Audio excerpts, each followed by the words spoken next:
वो क्रिकेटर बनना चाहता था, लेकिन क्रिकेटर बनने का सपना टूट गया और उसके बाद उसने देश की सबसे बड़ी फिल्म बना डाली। वो जीवन का असली धुरंधर है। बचपन से वो डिस्लेक्सिया का शिकार था, लेकिन उसने हिम्मत नहीं हारी। बॉलीवुड की खूबसूरत अभिनेत्री यामी गौतम के साथ उसकी लव स्टोरी कमाल की रही। चलिए आपको बॉलीवुड के सबसे चर्चित फिल्म बनाने वाले और सबसे चर्चित डायरेक्टर आदित्य धर की अनसुनी कहानियां सुनाता हूं। दिल्ली के एक आर्मी क्लब में क्रिसमस और न्यू ईयर की पार्टी चल रही थी। एक रिटायर्ड ब्रिगेडियर हाथ में चॉकलेट लेकर बच्चों को लाइन में खड़ा करते हैं और कहते हैं कि जो सबसे जोर से आवाज देगा उसे चॉकलेट दिया जाएगा। ब्रिगेडियर ने पूछा, हाउ द जोश? एक बच्चे ने पूरी ताकत के साथ जवाब दिया, हाय सर। जिस बच्चे ने जोर से आवाज दिया वो नन्हा आदित्य धर था। जब उसने अपनी पहली फिल्म उरी बनाई तो बचपन के इस किस्से को अपनी फिल्म में डायलॉग को शामिल किया और फिल्म उरी ने आदित्य धर को एक नई पहचान दी और बॉलीवुड में एक विशेष तौर पर सम्मान दिलाया। लेकिन धुरंधर ने उन्हें बॉक्स ऑफिस पर और बॉलीवुड का धुरंधर बना दिया। उन्होंने बड़े बड़े निर्देशकों को पीछे छोड़ दिया। खास बात यह है कि वो निर्माता निर्देशक होने के साथ साथ फिल्म की कहानी भी लिखते हैं। मतलब हर विधा में आदित्य धर माहिर हैं। आदित्य धर के धुरंधर पर जमकर बवाल भी हुआ। भारत से लेकर पाकिस्तान तक फिल्म की खूब चर्चा हुई। कई लोगों ने इसे प्रोपेगेंडा बताया तो कई लोगों ने कहा कि यह तो कल्ट क्लासिक फिल्म बनी है। हालांकि आदित्य धर के लिए सफलता इतनी आसान नहीं थी। शुरुआती वक्त में उनकी कई कहानियों को चुरा लिया गया और 100 करोड़ रुपए की फिल्म बनाई गई, लेकिन उन्हें क्रेडिट तक नहीं दिया गया। 12 मार्च 1983 को दिल्ली के एक कश्मीरी परिवार में जन्मे आदित्य धर बचपन में क्रिकेटर बनना चाहते थे, लेकिन किस्मत को कुछ और ही मंजूर था। आदित्य धर ने कई सालों तक प्रोफेशनल क्रिकेट की ट्रेनिंग की और अलग अलग लेवल पर क्रिकेट भी खेला। 2002 में जब अंडर 19 में चयन नहीं हुआ तो उन्होंने क्रिकेटर बनने का सपना छोड़ दिया।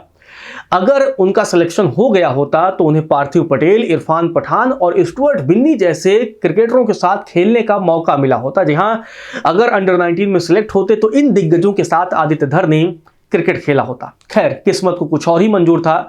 आदित्य की डायरेक्शन और स्क्रिप्ट की आज पूरी दुनिया तारीफ करती है, लेकिन बहुत कम लोगों को पता है कि बचपन में उन्हें डिस्लेक्सिया की बीमारी थी। जी हां, ये एक ऐसी बीमारी होती है जिससे पढ़ने और लिखने में समस्या होती है। फिल्म तारे जमीन पर आपको याद होगा, इसी विषय पर उस फिल्म को बनाया गया था। और सिर्फ आदित्य धर ही नहीं बल्कि अभिषेक बच्चन और ऋतिक रोशन को भी बचपन में यही समस्या थी। एक इंटरव्यू में आदित्य धर ने कहा कि मैं यहां तक पहुंच ही नहीं पाता। यह किसी चमत्कार से कम नहीं है। मुझे बहुत बुरा डिस्लेक्सिया था, इसीलिए मैं पढ़ भी नहीं पाता था। आज भी अगर मुझे कुछ पढ़ना हो तो 2-3 पेज पढ़ने में पूरा दिन लग जाता है। मैं पढ़ने में कमजोर था, लेकिन मुझे ड्रामा और एक्टिंग में बहुत इंटरेस्ट था। आदित्य धर ने दिल्ली विश्वविद्यालय के हिंदू कॉलेज से ग्रेजुएशन किया है। तारीख 5 सितंबर 2006 को आदित्य धर ने मायानगरी मुंबई में कदम रखा। रेडियो जॉकी के तौर पर अपने काम की शुरुआत की और यहां पर उन्हें जाने माने डायरेक्टर विधु विनोद चोपड़ा का साथ मिलता है। इसके बाद उन्होंने फिल्मों में कदम रखा।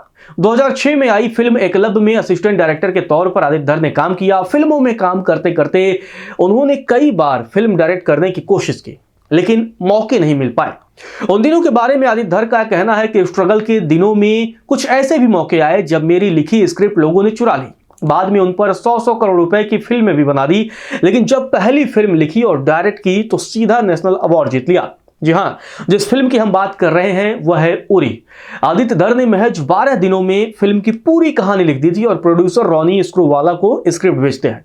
इसके बाद उन्होंने फ्लाइट में बैठे बैठे स्क्रिप्ट पढ़ी और फिल्म के लिए तुरंत हाँ कर दिया। फिल्म रिलीज होती है तो आदित्य धर गुमनामी से बाहर निकलते हैं और इसके बाद से एक नई पहचान के साथ पूरी दुनिया के सामने आते हैं।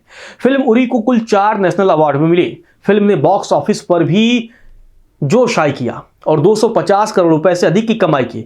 इस फिल्म ने विकी कौशल का भी करियर चमका दिया था। फिल्म उरी के दौरान यामी गौतम और आदित्य धर के बीच प्यार की शुरुआत होती है। आदित्य धर के साथ शादी के बारे में यामी गौतम का कहना है कि प्रमोशन के दौरान ही हमारी बातचीत शुरू हुई। हम दोस्त बन गए। हमारे बीच ऐसा कोई पल नहीं आया, ओह मैं तुम्हें प्रपोज करने वाला हूं, या कोई फिल्मी सीन जैसा कुछ भी नहीं हुआ। हम बस इतना जानते थे कि हम सच में शादी करना चाहते हैं और इसके बाद हमने शादी की। हमारे परिवार भी इस बात से पूरी तरह सहमत थे और वे हमारे लिए बहुत खुश थे। महीनों तक अपने रिश्ते को सबसे छिपा कर रखने के बाद यामी और आदित्य ने जून 2021 में अपनी शादी का ऐलान कर फैंस को चौंका दिया था और इसके बाद से ये कपल शादी के बंधन में बंध गए। तो आदित्य धर की जो कहानी है वो काफ़ी इंटरेस्टिंग कहानी है, काफ़ी मोटिवेशनल कहानी है। ये कहानी हमारे और आप जैसे उन साधारण लोगों के लिए भी है जो जीवन में कुछ करना चाहते हैं, लेकिन कई बार उनके साथ अन्याय होता है, कई बार उन्हें बुरा लगता है कि हाँ यार मेरे साथ बुरा हो रहा है या किस्मत में नहीं है। लेकिन किस्मत बदलती जरूर है दोस्त, बस एक चीज याद रखना होता है, पेशेंस के साथ आप काम करते रहिए तो आदित्य धर जैसी जिंदगी आपकी भी बदलेगी।